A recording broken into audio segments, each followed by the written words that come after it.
I'm excited to be headed to San Diego on November 4th and 5th this year for the ERE Recruiting Innovation Summit. This event always brings together the best in talent acquisition, recruiting leaders, HR executives, HR tech, people that are really shaping where this industry is going. It's more than just a pitch fest. I mean, this is where actual learning comes in. They've been around for 30 years.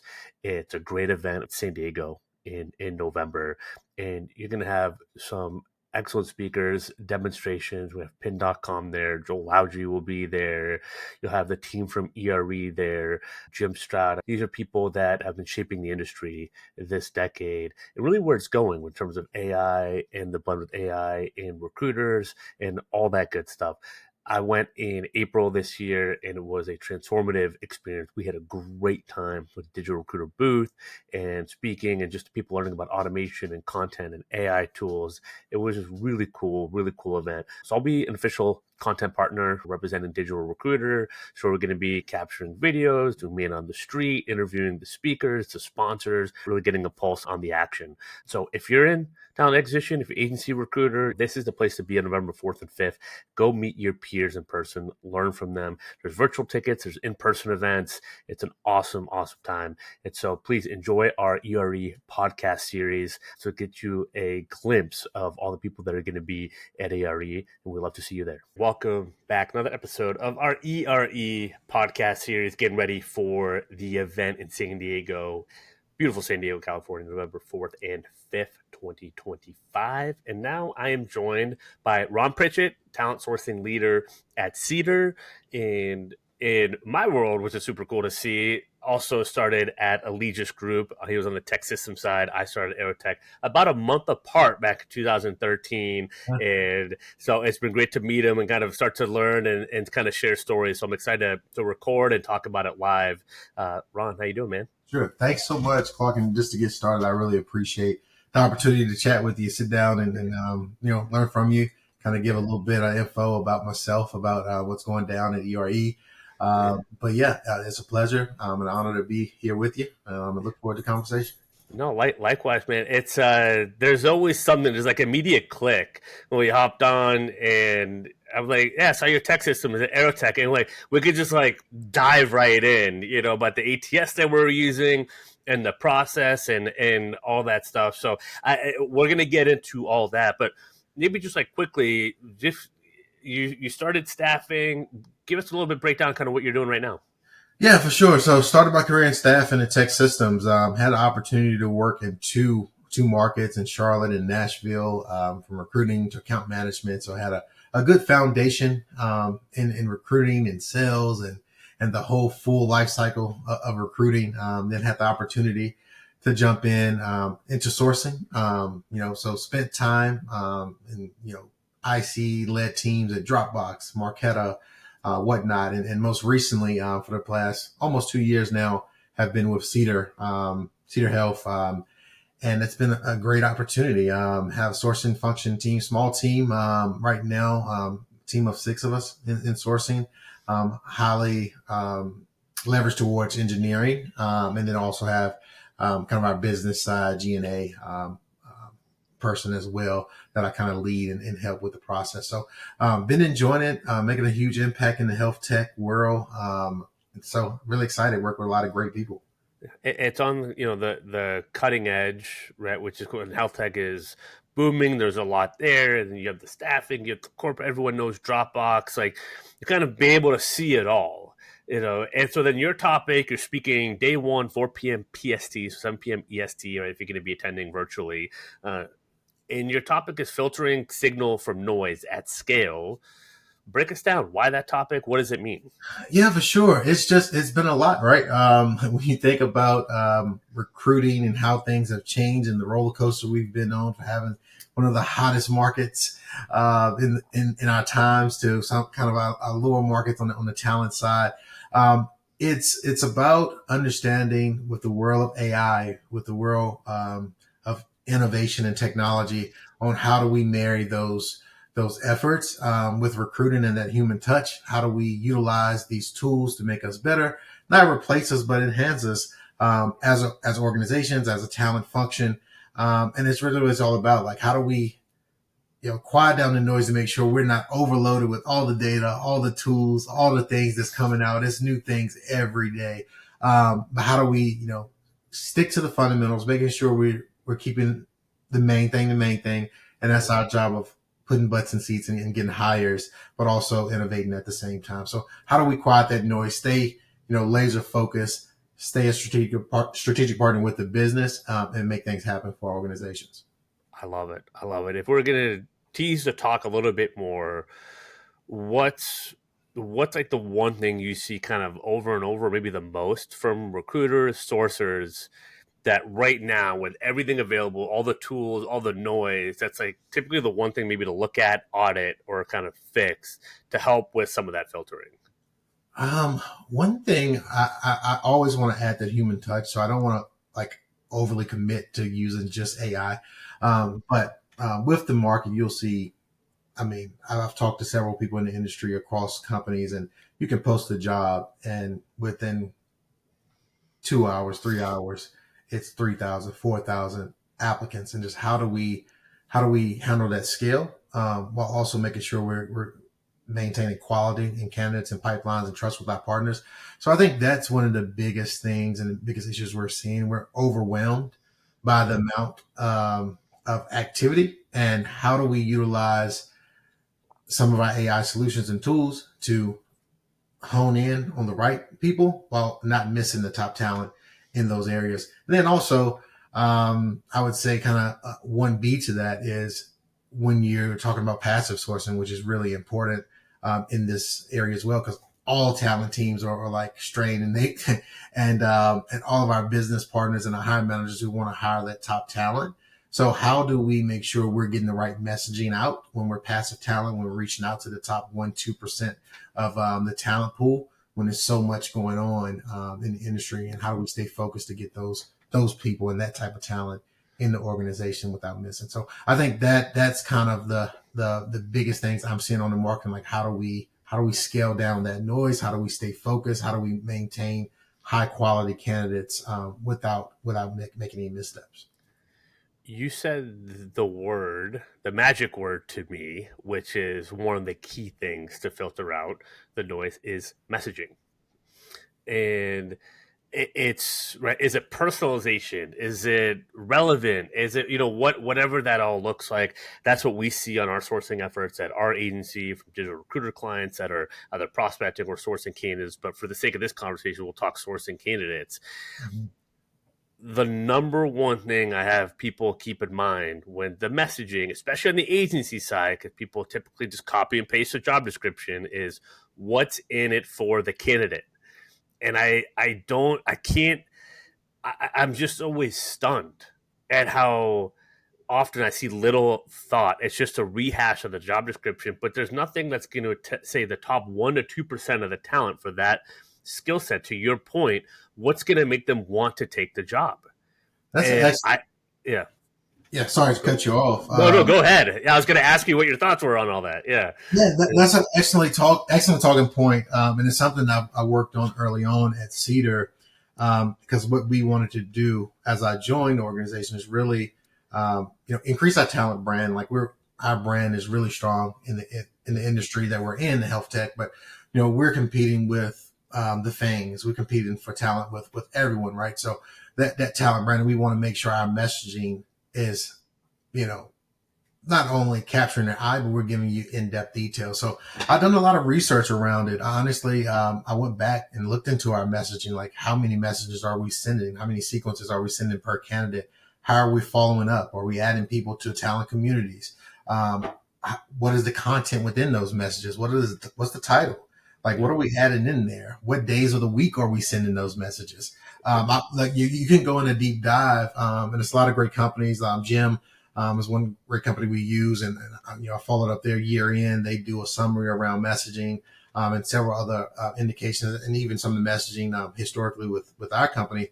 And we learned a ton. We were able to increase our response rate and interest rates tremendously just by understanding, hey, if I'm going to send a message, that personalization is really important.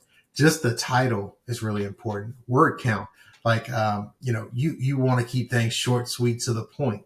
If you're, really, if you're not a household name as a company, you want to get information about that. So we've done a lot of different things. We've had hiring managers make short 45-second video clips along with job descriptions to talk about the employee value proposition and why not only is it's cool to work with Cedar or it's cool to work with the company. Why would you want to work with me as a leader, as a manager? What work are we doing? Like, talk about the things that really make your company cool. Do you get a seat at the table? Do you, have the opportunity for growth? Are you pre-IPO? Are you remote? Are you a hybrid? The hot topic things, like make sure you're calling those things out in short, sweet messages, and your follow up is consistent. That's I can go on for days on a lot of different categories, but that's some of the things at the top of my mind of like things that we made a conscious effort to change, which is content, messaging, follow up, adding videos, adding articles about our organization, adding the impact that we've made. Who do we compete with? How are we set up to compete? Stability is huge in the market today. How are we set up? What is our runway of success? Those type of things outside of just a job description and what's important to candidates on the market today. I love it. And one of the things, number one, that it shows me when it's a company, like when it's someone like Cedar, right, your organization, or just the effort says volumes, right? It does not have to be perfect. It does not have to be a perfect video. In fact, actually being authentic and not having it all be better published than perfect is kind of the motto I always give, teach, my clients. It's just like, get it out there. Just show that you've made an effort and that you're someone that they can have a transparent conversation with, and I know there's still stuff when you're corporate and all that, you can't be too informal, but there is a wave of because there's so much noise, people are yearning for authenticity. And I think then the second part, okay, what does it actually look like? It looks like published, not perfect, right? It looks like just like, hey, that's someone I could see myself having a conversation with or talking to day to day and working with and working on projects. And, instead of, at 5:15 hating my life and all that, being actually like pumped about the work and the stuff that I did that day, right? And I think those start at the very beginning, from how they look at the message, the job description, that initial interview, right, with you and your team. It starts at the very beginning. And when you take those things seriously, I have seen response rates skyrocket for agency recruiters, let alone corporate team. But when you guys are inside, if you can't figure out the value prop, why should anyone else care? Or how is anyone else going to figure it out? So I love that you guys focus on that. And it's so surprised that everything's improved. Right? Since you have focused on, because people they want that. They want their life to be all work, but they want to be fulfilled. They want to be proud of where they're going to be, and they want to know what they're getting into. Mm-hmm. Absolutely. And the thing about it is, like we always talk about when we talk about quality and who you, it's not hard to get someone on the phone to interview the screen, but when you're talking about the top 1 to 5% of talent, which 99.9% of the time are gainfully employed, you have to have those differentiators and you have to be different. And in the world of AI, everything is so polished. Everything is seemingly so perfect that authenticity is something that people are yearning for. And they want to make sure, we see so many perfect resumes right now. So if you put in your job description, you literally can just go in, hey, make my resume align to this job description. And this is perfect candidate. But you have to have the ability, to have that genuine connection, and look beyond that polished piece and just give people a real inside view of what they can expect when they join your company. And I think that's one of our biggest value propositions as a company at Cedar, is that you have a seat at the table. We want people that have an opinion. We want people that will come and make an impact. We build a ton of 0 to 1 products, so you'll be able to innovate. You'll be able to not just work on things that's monolithic and you continue on doing the same work. We're looking for those people to come and want to have more and want to have an impact. So those are the type of things, whatever your value proposition is as a company, as a team, it's like you want to get that out genuinely in that messaging, and it's super important. And one of the things it does, and what I've noticed is, a lot of times there is none of that. So what do people go to? What's the compensation? What's the salary? Right? And people are gainfully employed and all that. That is one of the ways that you bridge beyond just being the highest bidder, basically for talent, right? It's kind of owning who you are. I've heard of a lot of, Series A, Series B companies trying to act like they're, post IPO and that they're bigger than they are, and actually turns off candidates because they're like, well, you guys don't really know who you are right now. And it's like that, that could be a red flag versus kind of owning who you are, right? It could, I mean, I've seen it save thousands on budgets by just owning that people are like, all right, I'm going to be making enough where there's an opportunity, but I can see the pathway to opportunity. The salary doesn't become the only conversation, right? The only thing that matters. Now it matters, right? But when you can paint the full picture, the full context of that's actually how you can address, right, some of the budgeting issues or some of the ways that you might not be able to compete just on compensation, but you can compete in so many other ways, right? If you really kind of know how to leverage and play to your strengths as a company.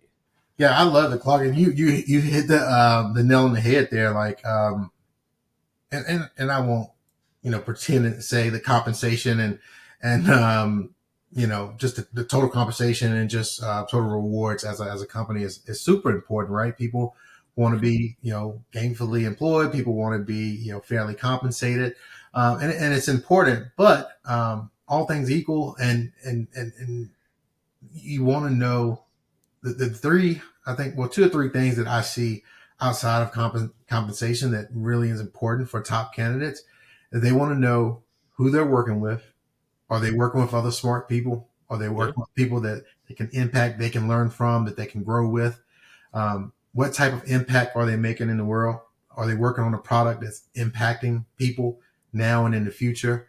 And I also see, ownership. Like, what am I going to be able to take on? Am I going to be able to innovate? Am I going to have a voice in the room? And a lot of that is super important. And then I would say kind of even a fourth thing is, and I know it may sound cliche, we talk about it a lot, but is the culture. Like, I have a family. I know you have a family, Clark. Yeah. We spend a lot of time working and like, sometimes more in a week than you spend with your family. And you have to like the people a lot of times. You don't have to be best friends with everybody you work with, but you want to wake up excited about going to bat and going to work with people that are similar in the approach of like a goal oriented, like where you want to go and the impact you want to make.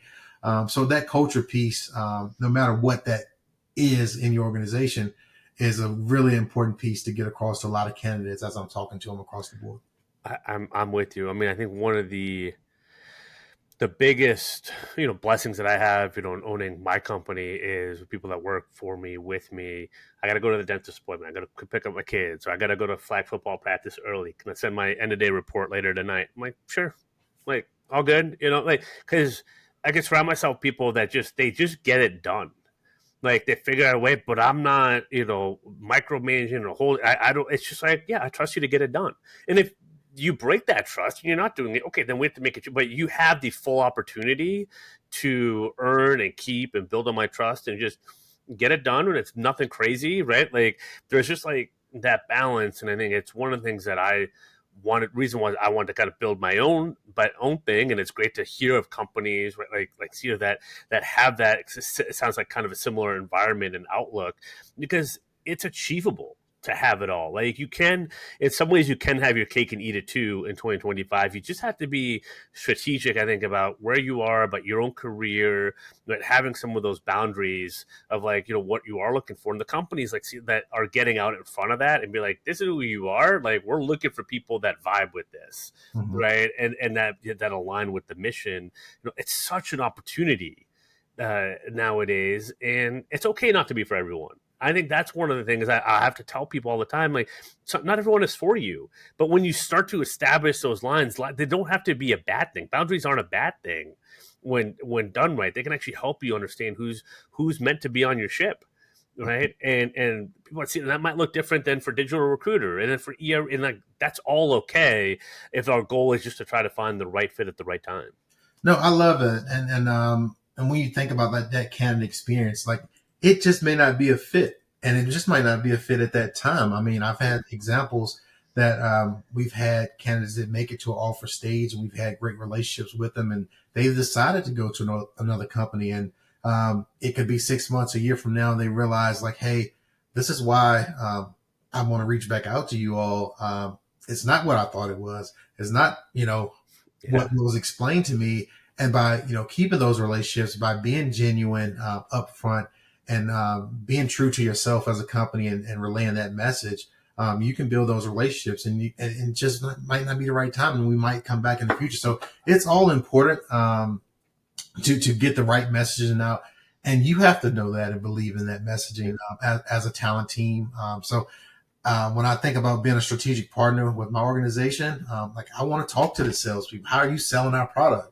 I Yeah. want to talk to our engineering leaders. Like, why would I want to come work on this product? How many lives is it going to change? I want to talk to the marketing, and I want to be able to believe in, the product, and believe in what we're doing. Because if I understand and I believe it, I can transfer that on to candidates, and create that candidate experience to give them a true understanding of what being a part of our organization will be. I love it. I mean, it starts from, again, you understand that you can find and source, right? Use all those tools to find the right people to communicate with, and then that messaging, right, hooks in the door. Not just the first message, but the first conversation, and the interview prep details and what to expect and everything else. Like, it's all like that's like the savviness, right? The art of recruiting. That if you figure out some of these systems, some of these tools, and what works for you, you can kind of get closer to that, and like the whole thing kind of comes together. So if you're listening, you can't tell, definitely hit up the session at the end of day one, because you're obviously living it. I mean, right, like you're doing it, you're practicing it. These are the best practices. In I mean, the fact that you come from the staffing world to then now, like on the corporate side, like you've kind of seen like the blend, right? The best and maybe the not so best of both worlds. Yeah. Like what's I guess how did like the staffing background kind of help impact you with what you're doing now? That's a great question, and I tell people all the time. I was super blessed to come out of college and to be able to join an organization like TEKsystems on the staffing side. I think it was the largest privately held, tech staffing company in the country at the time, and I was in one of the top three markets in Charlotte with, and I supported all applications with, Bank of America, all of the banks and things here, and you have to Yeah, learn a lot. We had a very established office; it's very competitive to be yeah, able to be successful in yes, it recruiting. is. So you just learn the basics. You learn how to sell, the opportunities. You learn how to build connections and build relationships with, talent, and build those, just that candidate experience and build that trust. Um, you learn how to, just connect and qualify opportunities to really understand what we're hiring for, what what this role means, the growth opportunity. You really just learn a lot, and you have to work really hard. So I tell people all the time, TEKsystems, and staffing, in my career gave me the kind of the muscle to just outwork the people beside me, just really work as hard as I can. And as you transition, I transitioned to Dropbox into the corporate side. I really learned strategy, how to, make strategic decisions, the top of your, understanding. And for my career, I've always just married the two. Like, how can I work the hardest and the smartest? Yeah. And that's just, has been huge for my career and huge for my growth in the industry. And I think it's a good balance, when you're able to have both of those experiences. I love it. I love it. I think it's well said, right? It's the work smart and work hard, right? It's Yeah. kind of the 2025 and beyond, motto with the tools and but also the science and the art of recruiting. So this is going to be your first ERE. What are you most looking forward to? I'm excited about it. I see several speakers that I'll share the stage with this year, and it's people that I've followed their careers, over Yeah. LinkedIn, or I've, spoken with, whether it was with, I was interviewing them, they interviewed me, or, we just like connected via LinkedIn. But a lot of people, that I hadn't met in person, that I know is a wealth of knowledge there. So outside of just me having the honor and opportunity to speak, is I'm really looking forward to engaging, networking, and learning a ton from a lot of smart people in the industry that's going to be speaking there. Yeah, it's I'm excited for you, man. I say that as someone that's only going to be there for the second time ever, and I'm not a veteran by any means, but I think that was what was surprising to me was how just there's everyone was there to soak up and learn, and people were willing to start conversations and open up and talk about what's going on in the industry and like AI, but also the fundamentals. And I learned a lot from the talks. I mean, I think it validated some things I knew and made me think of other things that I didn't know or really hadn't even considered. Right? For me, it's I have an agency heavy background, less so in the corporate. So interacting with a lot of corporate TA, HR leader, right? It's just giving me a different perspective and understanding. Oh, like hey, there's things that we're learning over here that might be helpful to you. And also, I'm kind of learning how some of the pieces work right at more corporations on the recruiting side. There's just something for everyone, no matter what your journey is, because it's impossible to learn it all and to know it all. And so I think that's fun, and and it's just like it's just a great time. And not that you're not gonna I know people and stuff like that, but I think for me it was just like diving in and just starting conversations with people. Typically, the end of day one, more on day two, I got my feet under me a little bit more. Yeah, yeah, But and I think it's that's what was really rewarding, and then even just some of the relationships that have been built from there. It gets enhanced when you meet in person. yeah. So I'm excited for you to experience it. Yeah. Yeah, looking forward to it, and looking forward to meeting and chatting with everyone, um, speaking as well as joining the other speakers engagements as well. It's a really cool schedule. I know if you check out the schedule, it's a lot of things, a lot of topics. That's like you said, it's something for everyone. So I really encourage people, if you haven't bought a ticket, if you haven't, whether you can get out to San Diego or join virtually, truly encourage people to check it out because it's truly put together to impact, something for everybody. Yeah, I was talking to uh, Jennifer Cody or JCK, and we mentioned that with Josh. He's just so good at putting sessions and topics that are relevant and having the pulse on the market, and then getting the right experts to talk about those things. It's a very intentional lineup and topics and everything else, and it's very thoughtful, and you can see that come through. And even basically, you're speaking at the same time slot I had. I loved it. The day one 4 p.m. time slot is perfection because you go right into live band karaoke right after, Oh yeah. and it's the last time. So it's a great spot, and obviously just from the topics and just from obviously talking to you now, there's going to be a lot to learn. At your talks. Yeah, whether you can attend virtually, make sure to make that happen in person. Again, San Diego in November. What else could you ask for?